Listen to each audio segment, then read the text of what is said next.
दोस्तों आप सब लोगों का स्वागत है मेरे YouTube चैनल ज्ञान गंगा पर। आप सब लोग कैसे हैं साथियों, आप लोगों को अगर मेरे वीडियो अच्छे लगते हैं तो आप ज़्यादा से ज़्यादा लोगों को शेयर कीजिए, ज़्यादा से ज़्यादा लाइक कीजिए और ज़्यादा से ज़्यादा लोगों तक इस वीडियो को पहुंचाइए ताकि सबको इसका बेनिफिट मिल सके और मैं ऐसे ही मोटिवेट होकर आपके लिए अच्छे अच्छे वीडियो बनाता रहूं, है ना। तो जितने ज़्यादा सब्सक्राइबर होंगे उतनी जल्दी मैं लाइव स्टार्ट कर सकूंगा, ठीक है ना। चलिए दोस्तों स्टार्ट करते हैं। आज हम लोगों को हमने हॉब्स कर लिया था, हमें रूसो स्टार्ट करना है, क्या sorry lock, John Locke start करना है, ठीक है ना। बहुत इंपॉर्टेंट चैप्टर है तो इसको आप थोड़ा ध्यान से समझिएगा, ठीक है ना। मैं आपको इसके कॉन्सेप्ट क्लियर कर दूंगा, ठीक है ना। आपके पास जो भी बुक हो आप उस बुक को पढ़िएगा, आपको फिर समझ में आएगा, लॉक बिल्कुल क्लियर होता चला जाएगा। तो मैं आपको कॉन्सेप्ट क्लियर कर दूंगा। यहाँ पे बहुत सारी चीजें ऐसी होती हैं जो मैं नहीं बता सकता, इतना टाइम नहीं होता है। तो आपको क्या करना है कि इसके बाद बुक्स पढ़नी है। जब आप बुक पढ़ोगे तो आपको ये सारी चीजें क्लियर होती चली जाएंगी, ठीक है ना। तो चालू करते दोस्तों।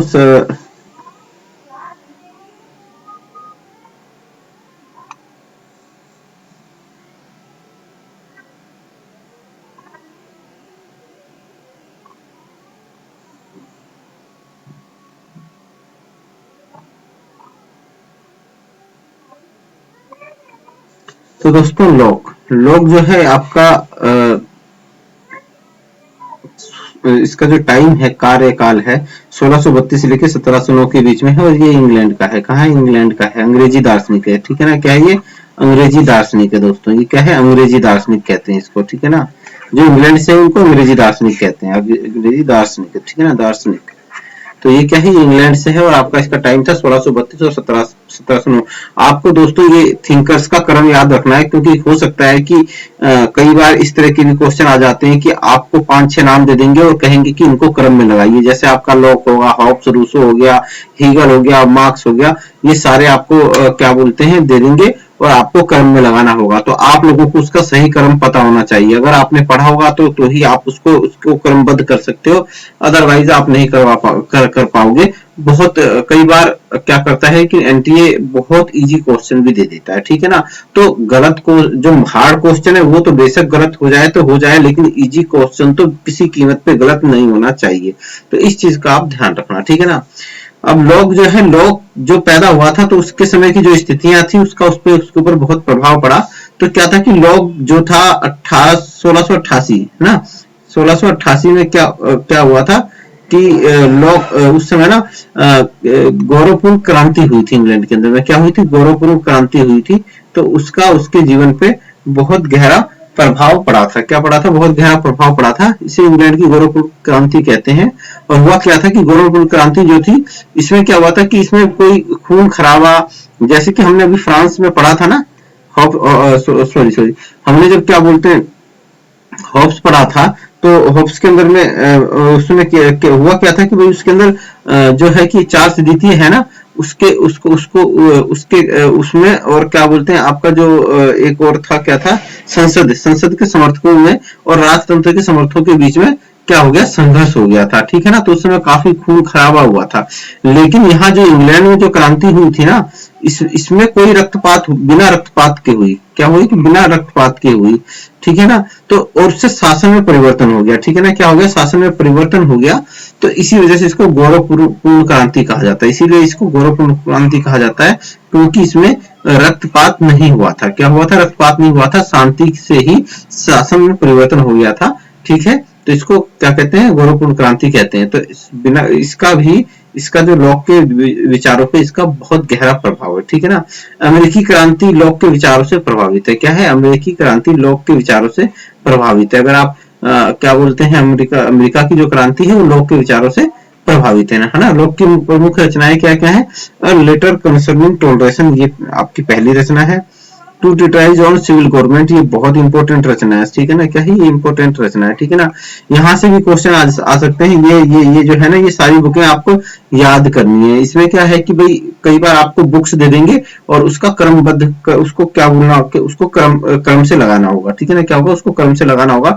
तो आपको पता होना चाहिए कि पहले कौन सी बुक लिखी गई और फिर दूसरी बुक कब लिखी गई, तीसरी बुक, ये आपको पता होना चाहिए, ठीक है। या तो आपको ईयर याद होना चाहिए या फिर आपको उनके आने का टाइम बुक्स का, ठीक है ना, वो याद होना चाहिए, कुछ तो याद होना चाहिए, तभी आप इसको बना पाओगे, ठीक है ना। तो two treatise on civil government जो 1689 के अंदर में इन्होंने लिखी थी, इस रचना में जो लॉक है ना, सामाजिक समझौते का सिद्धांत देता है। क्या देता है? सामाजिक समझौते का सिद्धांत किसमें देता है? Two treatise on civil government के अंदर में सामाजिक समझौते का सिद्धांत लॉक देता है, ठीक है ना। क्या कहता है? सामाजिक समझौते का सिद्धांत देता है। सामाजिक समझौता क्या है अभी हम बाद में समझेंगे, ठीक है ना। एक ये एक दार्शनिक है सी वाहन, इसने क्या कहा, इसने जो आपका क्या बोलते हैं two treatise on civil government है, इसको दो नलियों वाली बंदूक कहा। क्या कहा? सी वाहन ने two treatise on civil government को, जो कि लॉक की रचना थी, उसको दो नलियों वाली बंदूक कहा, और ये कहा कि इसकी जो पहली नली है वो रॉबर्ट फिल्मर के देवीय सिद्धांत पे प्रहार करती है, ठीक है ना। और दूसरी नली जो है वो किस पे? हॉब्स के लेवियाथन पे प्रहार करती है, ठीक है ना। तो ये आगे पढ़ेंगे हम किस तरह से देवी सिद्धांत पे प्रहार करती है। उसके बाद एक है एसे ऑन ह्यूमन अंडरस्टैंडिंग 1690, ठीक है ना। इस रचना में लॉक ने मानव प्रकृति का विश्लेषण किया। मानव प्रकृति का जो विश्लेषण है वो किसमें किया इसने? तो उसमें किया आपका एसे ऑन ह्यूमन अंडरस्टैंडिंग के अंदर में किया, ठीक है ना। और मानव का क्या के सकारात्मक पक्ष का वर्णन करता है, सकारात्मक का करता है। हॉब्स ने कौन सा किया था दोस्तों? हॉब्स ने किया था मानव के नकारात्मक पक्ष का, ठीक है ना, मानव के नकारात्मक ठीक है ना, नकारात्मक प्रकृति का वर्णन उसने किया था, लेकिन इसने क्या है कि इसने आपका सकारात्मक वर्णन किया, ठीक है ना। फिर letter second letter concerning toleration, third letter concerning toleration, some thoughts concerning education और the fundamental of Carolina constitution, ये भी इसकी अलग अलग रचनाएं हैं, ठीक है ना। सीवान कहता है कि लॉक महान परंपरा उदारवाद का प्रथम प्रवक्ता है, ठीक है ना। मतलब जो उदारवाद का जनक किसको कहा जाता है? वो लॉक को कहा जाता है। ये क्वेश्चन यहां से बनता है, उदारवाद का जनक किसे कहा जाता है? लॉक को कहा जाता है, ठीक है ना, लॉक को कहा जाता है, ठीक है साथियों। तो यही बात कह रहा है सीवान, महान परंपरा उदारवाद का प्रथम प्रवक्ता मतलब जो किसी के फेवर में बोलता है, ठीक है ना। क्या? जो किसी के फेवर में बोलता है वो उसका प्रवक्ता होता है। तो उदारवाद का प्रथम प्रवक्ता कौन, किसको कहा? सीवान ने लॉक को कहा। और क्या बोलते हैं? महान परंपरा का मध्यकाल का अंतिम वक्ता ये दोस्तों वक्ता है, ठीक है, क्या हुआ है? ये वक्ता है। क्या कहता है कि भाई ये जो उदार परंपरा जो स्टार्ट हो रही थी, ठीक है ना, और उदारवादी परंपरा जो स्टार्ट हुई थी, उसका महान प्रवक्ता कौन है? लॉक है। और मध्यकाल जो खत्म हो रहा था, मध्यकाल उस समय खत्म हो रहा था, उसका अंतिम प्रवक्ता कौन है? वो लॉक है। ये ऐसा सी वाहन कहता है, ठीक है ना। लॉक के समय की परिस्थितियां की थी, लॉक पर क्या बोलते हैं 1688 पूर्ण क्रांति का प्रभाव था, ये हमने हद कर दिया। हुकर, ये क्या है? हुकर का दर्शन है दोस्तों। हुकर के दर्शन का इसके ऊपर लॉक के ऊपर बहुत प्रभाव था। क्या? हुकर के दर्शन का बहुत प्रभाव था। और हुकर क्या कहता है कि सरकार जो है ना वो सामाजिक हित की प्रतिनिधि है। क्या है? सरकार को, हुकर सरकार को प्रतिनिधि कहता है, और ये कहता है कि भाई वो समाज का प्रतिनिधित्व करती है। इसी कारण से जो सरकार है वो समुदाय के प्रति उत्तरदायी है, ठीक है ना। जैसे कि हम अपने चुने हुए प्रतिनिधि संसद के अंदर भेजते हैं, ठीक है ना, तो हमारे सामाजिक हित का प्रतिनिधित्व करते हैं। अब कोई एक सांसद हमारे पर्सनल हित का तो प्रतिनिधित्व करेगा नहीं, ठीक है ना, हमारे पर्सनल हित को तो पूरा करेगा नहीं, वो पूरे समाज के हित का प्रतिनिधित्व करेगा, पूरे समाज के हित को पूरा करेगा। जैसे पूरा समाज चाहता है कि भाई यहाँ पे एक स्कूल कॉलेज बन जाए, तो हमारा वो जनता का चुना हुआ प्रतिनिधि क्या करेगा? एक स्कूल कॉलेज खोल देगा, ठीक है ना। तो इसी कारण से वो क्या है कि वो जनता का चुना हुआ प्रतिनिधि है, जनता के हितों का प्रतिनिधित्व करता है। इसी कारण से वो जनता के ही प्रति, समुदाय के प्रति ही उत्तरदायी है, ठीक है ना। तो यही बात कहता है वो हुकर के इस दर्शन से प्रभावित था। किससे? हुकर के इस दर्शन से प्रभावित था। लॉक हॉब्स के व्यक्तिवाद से भी प्रभावित था दोस्तों। क्या है? हॉब्स लॉक के व्यक्तिवाद को से भी प्रभावित था। कैसे प्रभावित था वो अभी जब मैं क्वेश्चन डालूंगा टेलीग्राम पे तब आप मुझे बताना, क्योंकि मैंने आपको हॉब्स बहुत अच्छे से करा दिया है, ठीक है ना। हॉब्स मैंने आपको बहुत अच्छे से करवाया है। मैंने आपको हॉब्स का व्यक्तिवादी जो है विचार हैं वो बताए हैं, क्यों व्यक्तिवादी कहा जाता है वो भी बताया है। तो आप ये क्वेश्चन आपके पास आने वाला है कि भाई क्या बोलते हैं, लॉक हॉब्स के व्यक्तिवाद से प्रभावित था। वो ध्यान रखना आप, ठीक है ना, वो मैं नहीं बताऊंगा। लोक के अध्ययन की पद्धति अनुभववादी है, ठीक है ना, अनुभववादी है, अनुभववादी पद्धति यूज करता है। और विवेकवादी, ठीक है ना, कि विवेकवादी पद्धति, ठीक है ना, वो यूज करता है। दरअसल में लोक मनुष्य को मानता ही विवेकवादी है, ठीक है ना, तो विवेकवादी पद्धति और क्या बोलते हैं अनुभववादी पद्धति का यूज करता है, ठीक है ना। लोक अनुभव को ज्ञान मानता है, क्या है, लोक अनुभव को ही ज्ञान मानता है, ठीक है ना, तो ये बात याद रखना दोस्तों, ठीक है ना। वैसे भी अनुभव को ज्ञान कह सकते हैं, क्योंकि दोस्तों जो अनुभव होता है, हमें बहुत सारी चीजें अनुभव से सीखने को मिलती है ना, बहुत सारा ज्ञान हमें अनुभव से प्राप्त होता है। हमने किताब में पढ़ लिया, ठीक है, लेकिन कई बार होता है कि जो चीज हम कुछ चीजें जाकर देखते हैं, ठीक है ना, क्या हम कुछ चीजें जाके देखते हैं, जैसे कि क्या बोलते हैं, मैं आपको एग्जांपल देता हूँ कि कोई आपसे कहेगा कि हिमालय पर्वत पे 12 महीने बर्फ जमी रहती है, ठीक है ना, आपको एक ये नॉलेज मिल गया। लेकिन जब आप वहां पे जाके देखोगे कि भाई हिमालय पे वाकई में बहुत सारी बर्फ जमा हुई है और वो क्या बोलते हैं पिघलती है, उससे नदी में पानी आता है, तो आपका क्या होगा कि वो अनुभव से जो ज्ञान प्राप्त होगा वो ज्यादा बढ़िया होगा, ठीक है ना। तो वही है, लोक अनुभव को ही ज्ञान मानता है, ठीक है ना। लोक मानव प्रकृति से संबंधित विचार अपनी पुस्तक एसे ऑन ह्यूमन अंडरस्टैंडिंग में देता है, ठीक है ना। तो ये बात हमने पहले ही डिस्कस कर ली है कि किसमें देता है, एसे ऑन ह्यूमन अंडरस्टैंडिंग में देता है। लोक बताता है कि मानव की प्रकृति से ईमानदार है, क्या मानव को क्या कहता है, ईमानदार है, ठीक है ना, ईमानदार बताता है, दयालु बताता है, विवेकी बताता है, और क्या बताता है, परोपकारी बताता है। क्या कहता है, मानव को के अंदर ये की सारी विशेषताएं बताता है कि मानव प्रकृति से क्या है, ईमानदार है, दयालु है, विवेकी है, परोपकारी है और न्यायप्रिय है, मतलब सबके संग न्याय करता है मानव, ठीक है ना। इसी आधार पर लॉक ने लोकतांत्रिक संसदीय प्रणाली का समर्थन किया दोस्तों। तो दोस्तों ये बात याद रखना कि जो आदमी क्या बोलते हैं ईमानदार होंगे, विवेकी होंगे, परोपकारी होंगे, दयालु होंगे, वो क्या होंगे, वो लोकतांत्रिक संसदीय व्यवस्था को समर्थन करेंगे। क्योंकि लोग संसदीय व्यवस्था के अंदर में क्या होता है कि क्या बोलते हैं, विभिन्न जो समुदाय है ना, विरोधी समुदाय हैं जो विभिन्न अलग अलग इच्छाओं वाले, उनके बीच में सामंजस्य स्थापित किया जाता है और उसी आधार पे आगे शासन चलाया जाता है। तो ये संसदीय प्रणाली की खासियत है कि भाई जैसा हिंदुस्तान है, हिंदुस्तान में संसदीय प्रणाली है, लेकिन दोस्तों यहाँ पे अलग अलग विचारों वाले लोग हैं, बहुत सारे समुदाय हैं, बहुत उनमें अलगताएं हैं, और उनके बीच में क्या गवर्नमेंट क्या करती है, सामंजस्य स्थापित करती है, तालमेल स्थापित करती है, संतुलन स्थापित करती है और शासन करती है, ठीक है ना। तो वही बात है, अब सामंजस्य वहीं पे स्थापित किया जा सकता है, तालमेल वहीं बिठाया जा सकता है जहां लोग ईमानदार हो, दयालु हो, विवेकी हो, परोपकारी हो, ठीक है ना, न्यायप्रिय हो, तो वो चीज है, ठीक है। अब लोक के प्राकृतिक अवस्था संबंधी विचार है।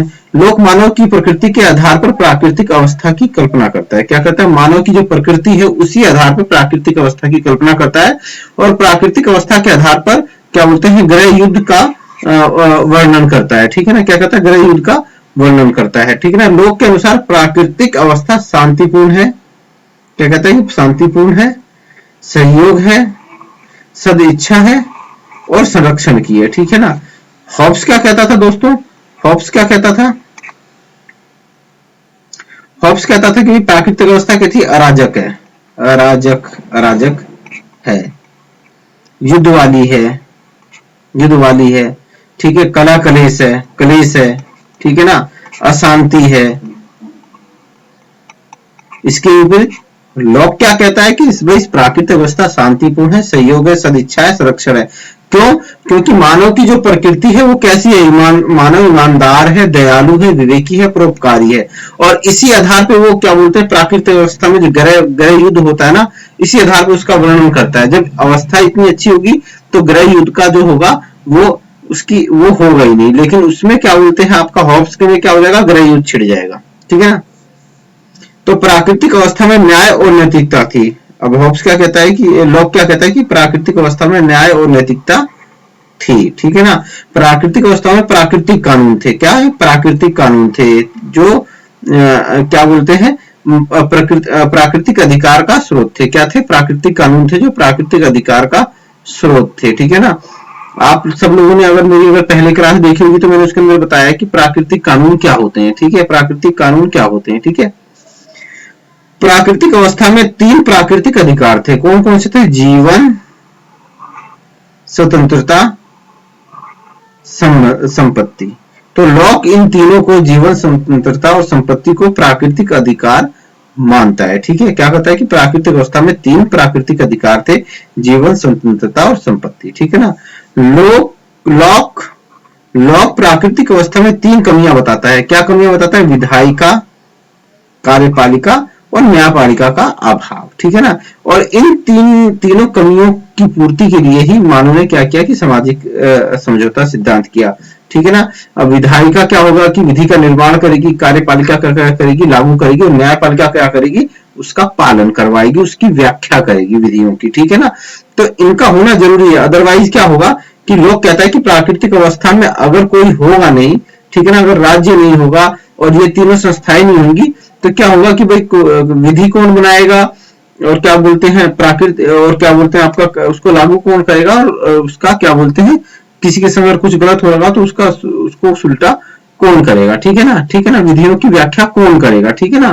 क्योंकि और दूसरा क्या बोलते हैं कि राज्य जो है, राज्य ये जो तीनों अधिकार हैं इनकी रक्षा कौन करेगा। ठीक है ना। इन तीनों अधिकारों की रक्षा कौन करेगा, और इसी के लिए ही सामाजिक समझौता हुआ है। ठीक है, आगे बढ़ते हैं।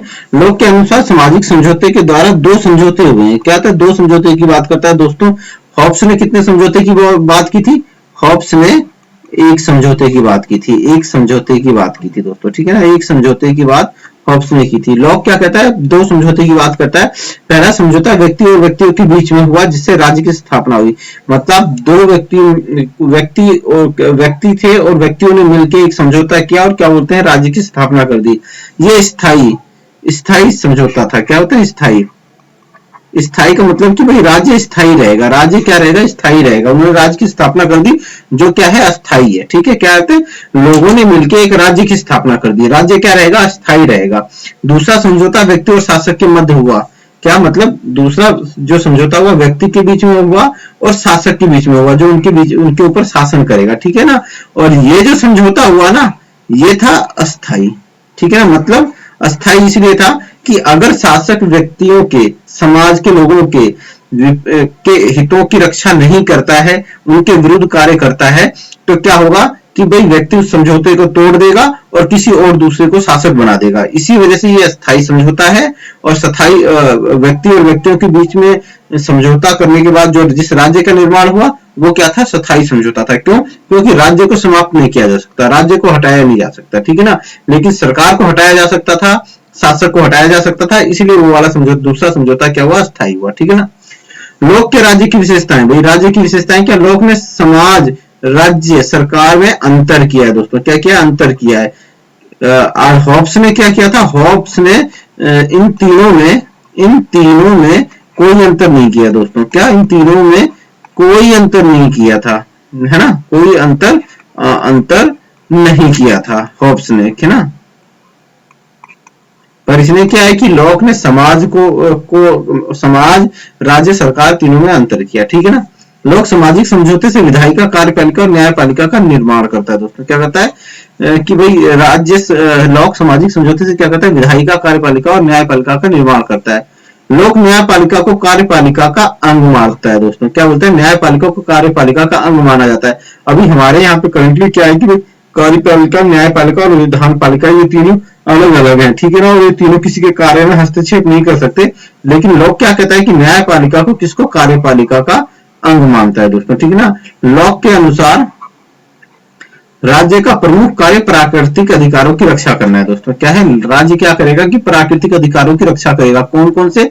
जीवन, स्वतंत्रता और संपत्ति। मतलब जीवन की रक्षा करेगा, मनुष्य को स्वतंत्रता प्रदान करेगा, और तीसरा क्या? उसके पास जो संपत्ति है उसकी रक्षा करेगा दोस्तों। कौन करेगा? राज्य। राज्य का ये कार्य है। ठीक है ना। प्राकृतिक अधिकारों की रक्षा करना। ठीक है। लॉक संसदीय शासन प्रणाली का समर्थन करता है दोस्तों। किसका प्रणाली का समर्थन करता है दोस्तों?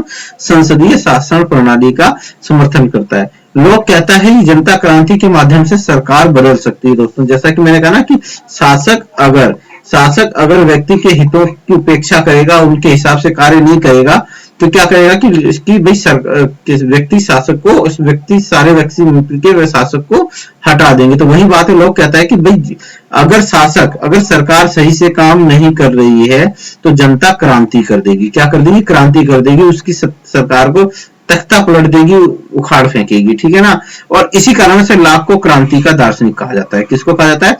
लॉक को क्रांति का दार्शनिक कहा जाता है। ये बहुत इंपॉर्टेंट है दोस्तों। क्यों? क्योंकि जब भी क्रांति की बात आती है ना, तो हमारे दिमाग में पहला आता है कौन? मार्क्स आता है दोस्तों। क्या आता है? मार्क्स आता है, ठीक है ना। दूसरी, अगर फिर दोबारा क्रांति की बात आ जाए तो कौन सा आएगा दोस्तों? बताओ। अरस्तु आ जाएगा, अरस्तु आ जाएगा दोस्तों, ठीक है ना। क्या है? अरस्तु आ जाएगा दोस्तों, ठीक है ना। है ना, उसने क्रांति के कारणों की चर्चा की है अरस्तु ने, ठीक है ना, और क्रांति को रोकने के उपाय बताए हैं, ठीक है ना। आपने पढ़ा होगा दोस्तों, अगर आपको याद होगा, अगर आपने मेरी क्लास देखी होगी तो मे भी आपको याद होगा। तो ये चीज है। लेकिन दोस्तों जब क्वेश्चन आ जाए कि लॉक क्रांति का दार्शनिक किसे कहा जाता है, तो याद रखना लॉक ही होगा दोस्तों। क्या होगा? उस समय लॉक ही होगा। बहुत important, very very important question है, कभी भी आ सकता है। लोग कहता है सरकार जनता के प्रति ट्रस्ट है, तो इस बात को नोट कर लो, क्योंकि जनता ने सरकार का निर्माण किया है, ठीक है ना, और वो जनता के हितों का प्रतिनिधित्व करती है, इसलिए क्या है? जनता के प्रति उत्तरदायी ट्रस्ट है, ठीक है ना। लोग अपने तीनों प्राकृतिक अधिकारों में संपत्ति के अधिकार को सबसे ज्यादा महत्व देता है दोस्तों। किसको देता है? संपत्ति के अधिकार को सबसे ज्यादा महत्व देता है दोस्तों। यहां से क्वेश्चन सीधे आ जाएगा, लोग अपने अधिकारों में किस अधिकार को सबसे ज्यादा महत्व देता है? तो दोस्तों वो है संपत्ति का अधिकार। आपको अगर क्या बोलते हैं ऑप्शन दे दिया जाए कि आपको अगर ऑप्शन दिया जाए कि भाई तीन चीजें हैं, स्वतंत्रता ले लो, संपत्ति ले लो, जीवन ले लो, तो आप छूटते क्या बोलोगे कि भाई मुझे जीवन चाहिए, मुझे जीवन चाहिए, जान है तो जहान है, पैसे तो मैं और बाद में कमा लूंगा, पर संपत्ति तो मैं बाद में खरीद लूंगा। स्वतंत्रता क्या है? क्या मरने से तो क्या बोलते हैं, गुलाम बन के रहने से तो बढ़िया है कि भाई मरने से तो बढ़िया है कि गुलाम बन के रह लो, ठीक है ना। तो उस समय आप वो दोनों चीजें त्याग दोगे। लेकिन लोग हर कंडीशन में संपत्ति को ही सबसे ज्यादा महत्व देता है, ठीक है ना। तो ये बात याद रखना, ठीक है ना, कि संपत्ति के अधिकार को सबसे ज्यादा महत्व देता है। लॉक दो प्रकार की संपत्तियों का वर्णन करता है, एक तो सार्वजनिक संपत्ति की बात करता है, एक निजी संपत्ति की बात करता है। क्या है? सार्वजनिक संपत्ति और निजी संपत्ति। अब निजी संपत्ति में क्या कहता है? जब व्यक्ति सार्वजनिक संपत्ति पर श्रम लगाकर उसे अपने उपयोग के लायक बना लेता है तो वह निजी संपत्ति बन जाती है, अर्थात संपत्ति श्रम का फल है। सपोज करो दोस्तों, अब तो कहीं बसना या रहना बड़ा मुश्किल हो गया है, लेकिन अगर आप लोग के टाइम में जाते हैं तो उस समय क्या था कि आबादी, जनसंख्या इतनी ज्यादा नहीं थी, ठीक है ना। खेत, जंगल के जंगल पड़े हुए थे, ठीक है ना। तो आदमी क्या करता था कि उस समय क्या था कि भाई जो आदमी किसी जंगल को उसने काटा, ठीक है, वहां पे उसने खेत बना लिया, ठीक है ना। जंगल क्या था? सार्वजनिक संपत्ति थी, ठीक है ना। क्या थी? सार्वजनिक संपत्ति थी। और उसके बाद क्या बोलते हैं, किसी आदमी ने उस जंगल को काटा और उसमें से कुछ जमीन अपने उपयोग लायक बना ली, तो उसके लिए उसने बहुत सारा श्रम लगाया होगा, पेड़ काटे होंगे, फिर उनकी जड़ें, क्या बोलते हैं, पेड़ों की जड़ों को वहां से खोदा होगा, फिर उसके बाद वहां पे खाद डाला होगा, उसने आपका खेती के लायक बनाया होगा, फिर उसके अंदर वो क्या बोलते हैं फसल उपजी होगी। तो उसने क्या किया कि उस सार्वजनिक जो संपत्ति है उस पर मेहनत की और उसको उपयोग के लायक बना लिया, तो वो क्या बन गई? उसकी निजी संपत्ति बन गई। क्या बन गई? उसकी निजी संपत्ति बन गई। अगर आधुनिक परिभाषा देखते हो तो आधुनिक परिभाषा गलत है। आप कमाने के, आपको संपत्ति के लिए पैसे भी देने पड़ सकते हैं और श्रम भी लगाना पड़ सकता है, दोनों हो सकता है, ठीक है ना। तो क्या हो गया कि भाई वो उसकी संपत्ति बन गई। इसी तरह से मान लो जैसे एक लोहार है, लोहार को क्या बोलते हैं, कहीं पहाड़ पे या कहीं खदान में से कुछ लोहा मिलता है, तो वो उसके ऊपर श्रम लगाता है, उसको पीट पीट के एक बाल्टी का आकार दे देता है, तो वो क्या हो जाती है? उसकी निजी संपत्ति बन जाती है। तो ये चीज, यही बात इसके अंदर कहता है कि भाई संपत्ति क्या है? श्रम का फल है, और किसी सार्वजनिक संपत्ति पर श्रम लगाकर उसको उपयोग लायक बना लिया जाता है, तो वो क्या होता है? निजी संपत्ति होती है। लोक निजी संपत्ति को भी दो भागों में बांटता है, एक तो नष्ट होने वाली संपत्ति और नष्ट ना होने वाली संपत्ति, ठीक है ना। और क्या कहता है कि भाई जो नष्ट ना होने वाली संपत्ति है ना, नष्ट ना होने वाली, यहाँ पे ना है दोस्तों, नष्ट ना होने वाली संपत्ति को असीम मात्रा में मानव रख सकता है। क्यों? क्योंकि दोस्तों वो नष्ट नहीं होगी। सोना चांदी ये सब क्या है? ये नष्ट नहीं होता है, तो आप जितना मर्जी उतना रख लो, ठीक है ना। और जो नष्ट होने वाली संपत्ति उसको उतना ही रखो जितना, अब मान लो जैसे आपका सेब है, सेब, फल, फ्रूट, खाद, ये सब क्या होते हैं, खाद्य पदार्थ, ये है नष्ट होने वाली संपत्ति है। अगर आप मान लो अगर इसे 50 किलो अपने पास रख भी लोगे तो 4 दिन के बाद वो सड़ जाएगा। तो ऐसी संपत्ति रखने का क्या लाभ होगा? कोई लाभ नहीं होगा। तो आपको नष्ट होने वाली संपत्ति उतनी रखनी चाहिए जितनी आपको आवश्यकता हो, और ना नष्ट होने वाली संपत्ति, सोना, चांदी, क्या बोलते हैं आपका, लोहा, हीरे, जवाहरात, ये जितनी मर्जी रख लो, कोई इसकी कोई लिमिटेशन नहीं, जितनी मर्जी रख सकते हो, क्योंकि ये खराब नहीं होगी कभी। ठीक है, आगे बढ़ते हैं। लोक के व्यक्तिवादी विचार जो है, या व्यक्तिवादी विचार है दोस्तों, ये सिद्धांत नहीं है, विचार है। क्या है दोस्तों? राज्य का निर्माण व्यक्तियों की सहमति से हुआ है। ठीक है दोस्तों, इन व्यक्तियों ने सामाजिक समझौते के माध्यम से राज्य का निर्माण किया है। ठीक है ना, किसी भी व्यक्ति को राज्य की सदस्यता के लिए बाध्य नहीं किया जा सकता। तो चूंकि भाई व्यक्तियों ने ही राज्य का निर्माण किया है, तो किसी व्यक्ति को जोर जबरदस्ती के साथ राज्य की सदस्यता के लिए तुम इस राज्य का सदस्य बनो, नहीं किया जा सकता। ठीक है ना, ठीक है, मतलब कि भाई व्यक्ति यहाँ पे राज्य से ऊपर है। ठीक है, राज्य का उद्देश्य व्यक्तियों के अधिकारों की रक्षा करना है। किसकी? प्राकृतिक अधिकारों की दोस्तों। ठीक है ना, किसकी? प्राकृतिक अधिकारों की रक्षा करना किसका उद्देश्य है? राज्य का उद्देश्य है। ठीक है ना, और इसी के लिए ही राज्य अस्तित्व में आया है। शासक व्यक्ति का प्रतिनिधित्व मात्र है। ठीक है ना, तो ये क्या होता है? सरकार या शासक जो है क्या है? व्यक्ति का प्रतिनिधि मात्र है। ठीक है ना, राज्य प्राकृतिक विधियों का उल्लंघन नहीं कर सकता। ठीक है ना, क्या होता है राज्य? अब ये राज्य के बारे में कहा कि राज्य प्राकृतिक विधियों या प्राकृतिक अधिकारों, ठीक है ना, प्राकृतिक अधिकारों या विधियों, ठीक है ना, ये है, का उल्लंघन नहीं कर सकता, और न ही संपत्ति को छीन सकता है दोस्तों। ठीक है ना, इस संपत्ति को तो बिल्कुल हाथ नहीं लगाएगा। लोक ने संपत्ति का बहुत ज्यादा मतलब पक्ष दिया है। व्यक्ति राज्य का विरोध कर सकता है दोस्तों। ठीक है ना, क्या है? व्यक्ति राज्य का विरोध कर सकता है अगर वही सरकार या राज्य जो है वो सही काम नहीं कर रहे हैं, व्यक्ति के अनुरूप काम नहीं कर रहे हैं, उनके हितों का के अनुसार कार्य नहीं हो रहा है, तो क्या करेगा? व्यक्ति राज्य का विरोध कर सकता है। लोक व्यक्तियों को धार्मिक स्वतंत्रता प्रदान करता है दोस्तों, ये बात याद रखना। ये छोटे से वर्ड में कहीं पे लिखा होता है, किताबों के अंदर में मिलता नहीं है, लेकिन आप याद रखना कि लोक जो है धार्मिक स्वतंत्रता का समर्थन करता है, और राज्य को धार्मिक मामलों में नहीं पड़ना चाहिए, ये भी कहता है। ठीक है ना, अब दोस्तों हॉब्स और लॉक में अंतर। ठीक है ना, में अंतर। ठीक है ना, ये भी कर लो, इतना किया है। तो क्या हॉब्स मानव स्वभाव के बारे में क्या कहता है कि मानव का स्वभाव कैसा होता है? स्वार्थी होता है दोस्तों। कैसा होता है? स्वार्थी होता है, लालची होता है, निर्दयी होता है, दुष्ट होता है, ऐसा हॉब्स मानता है दोस्तों। ठीक है ना, पर लॉक क्या कहता है दोस्तों? मानव को विवेकी कहता है। कहता है विवेकी, कहता है शांति प्रिय, कहता है दोस्तों। क्या कहता है? शांति प्रिय कहता है। ठीक है ना, क्या कहता है? शांति प्रिय कहता है, दयालु कहता है, दयालु कहता है, न्याय प्रिय कहता है। ये सारे वर्ड कौन यूज करता है दोस्तों? ये लॉक यूज करता है मानव के लिए। ठीक है ना, प्राकृतिक अवस्था कैसी थी? युद्ध की अवस्था थी, ये हॉब्स कहता है। हॉब्स कहता है प्राकृतिक अवस्था युद्ध की थी, अराजक थी, संघर्ष था, संघर्ष वाली थी। ठीक है ना, पर लॉक क्या कहता है? भाई लॉक कहता है प्राकृतिक अवस्था जो थी ना, वो शांति की थी और सहयोग की थी। किसकी थी दोस्तों? शांति और सहयोग की थी, ये लॉक का मानना है। ठीक है ना, हॉब्स कहता है कि अराजकता को दूर करने के लिए सामाजिक समझौता हुआ। क्या हुआ? अराजकता को दूर करने के लिए सामाजिक समझौता हुआ। लेकिन लोग क्या कहता है? भाई लोग कहता है कि विधायिका, कार्यपालिका और न्यायपालिका की स्थापना के लिए समझौता हुआ है। भाई किसके लिए? विधायिका के लिए, क्योंकि विधायिका का अभाव था, कार्यपालिका का अभाव था और न्यायपालिका का अभाव था, तो इनकी स्थापना के लिए क्या हुआ? सामाजिक समझौता हुआ। हॉब्स क्या कहता है कि भाई हॉब्स ये क्या लिख दिया भाई, सॉरी, हाँ, हॉब्स ने भाई अपने समझौते में सिर्फ एक समझौते का वर्णन किया है। क्या है? एक समझौते का वर्णन किया है। क्या क्या? एक समझौते का वर्णन किया है। ठीक है, लोग ने दो प्रकार का समझौता किया है, एक तो सामाजिक समझौता है, ठीक है, और क्या है? एक राजनीतिक समझौता। राजनीतिक समझौता से किसका निर्माण हुआ दोस्तों? सरकार का निर्माण हुआ, और सामाजिक समझौते से राज्य का निर्माण हुआ। जो व्यक्तियों के बीच में हुआ सामाजिक समझौता हुआ, और उससे राज्य का निर्माण हुआ, और राजनीतिक समझौते से किसका? सरकार का निर्माण हुआ है। ठीक है ना, और इसमें क्या है कि हॉब्स ने एक ही समझौता दिया, जिससे क्या हुआ कि राज्य का निर्माण हुआ, और इसने राज्य, सरकार और समाज में कोई अंतर स्पष्ट नहीं किया। ठीक है ना, हॉब्स निरंकुश राजतंत्र का समर्थन करता है। किसका दोस्तों? निरंकुश राजतंत्र का समर्थन करता है। लॉक वैधानिक राजतंत्र का समर्थन करता है दोस्तों। ठीक है ना, क्या है? वैधानिक राजतंत्र का समर्थन करता है। हॉब्स क्रांति का अधिकार जनता को नहीं देता है। ठीक है ना, हॉब्स मना कर देता है कि भाई एक बार आपने समझौता कर दिया तो कर दिया, आपको क्रांति करने का या अपने राज्य के विरुद्ध जाने का भी अधिकार नहीं है। लोक जनता को क्रांति का अधिकार देता है, बोलता है कि भाई क्या बोलते हैं आपका कि अगर सरकार सही से कार्य नहीं कर रही है तो आप उसका विरोध कर सकते हो, क्रांति कर सकते हो। इसी वजह से लोक को क्रांति का जनक भी कहा, क्रांति का दार्शनिक भी कहा जाता है, ठीक है ना। अब लोक की आलोचना है, लोक ने मानव स्वभाव का एक पक्ष का वर्णन किया है।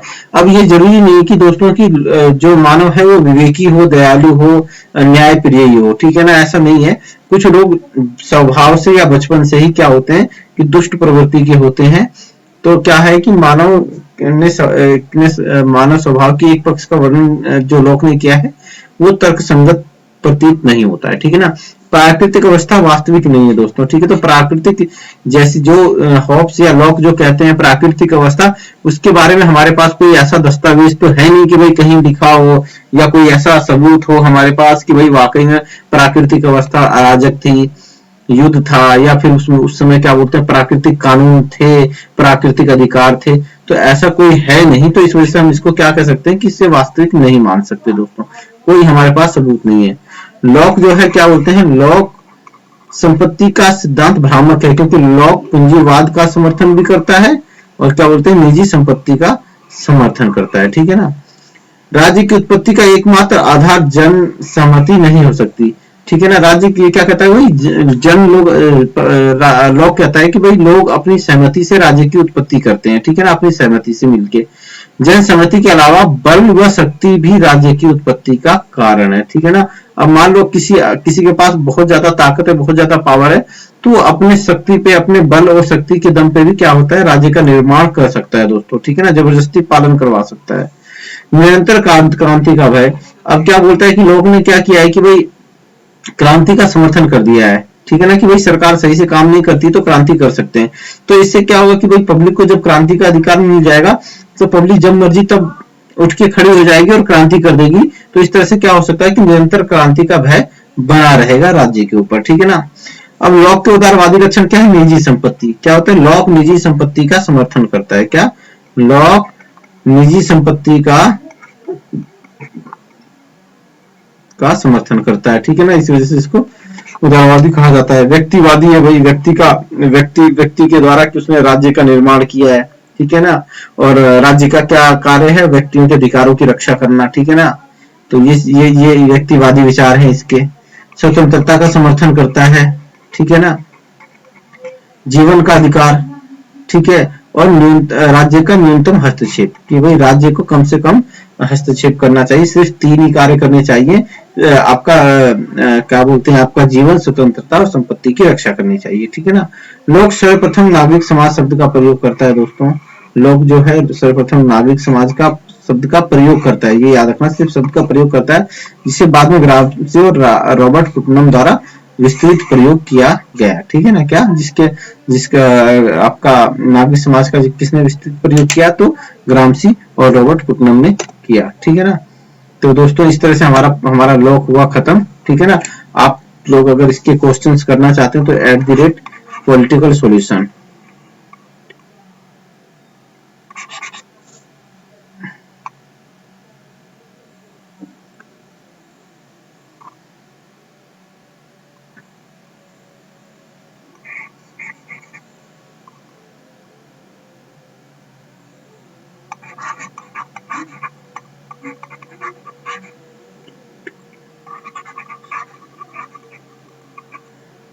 ठीक है ना। यहाँ पे आप टेलीग्राम पे मेरा ये पॉलिटिकल सॉल्यूशन पे आप मेरे टेलीग्राम जो चैनल है, टेलीग्राम चैनल है ना, वहाँ पे मैं क्या करता हूँ कि आपका इससे रिलेटेड क्वेश्चंस डालता रहता हूँ, ठीक है ना। तो आप वहां से सारे क्वेश्चंस कर लीजिएगा और आपका रिवीजन भी हो जाएगा और आपको पता भी चल जाएगा, ठीक है ना। कोई डाउट है, कोई वो है, तो आप मेरे को जो मेरा दूसरा जो एक और ग्रुप है मेरा, ठीक है ना, टेलीग्राम ग्रुप, ठीक है ना, वो क्या है आपका प्लेटो टू रॉल्स, मतलब प्लेटो से लेके रॉल्स तक के जितने दार्शनिक है मैं सारे यहाँ पे करवा रहा हूँ, ठीक है ना। तो आप वहां पे भी ऐड हो सकते हो, कोई डाउट है, कोई कुछ समझ में नहीं आ रहा है तो आप वहां पे उस ग्रुप में पूछ सकते हो। यहाँ पे क्या है, यहाँ पे सिर्फ क्वेश्चंस होगा, ठीक है ना। तो दोस्तों आप लोगों को मेरा वीडियो कैसा लगा, आप लोगों को समझ में आया नहीं आया, जो भी XYZ, ठीक है, लाइक कीजिए मत कीजिए आपकी मर्जी, लोकतंत्र है, आप उसके लिए बिल्कुल स्वतंत्र हो, ठीक है ना। चलिए अभी के लिए इतना ही, चलते हैं, बढ़ते हैं, गुड नाइट, बाय।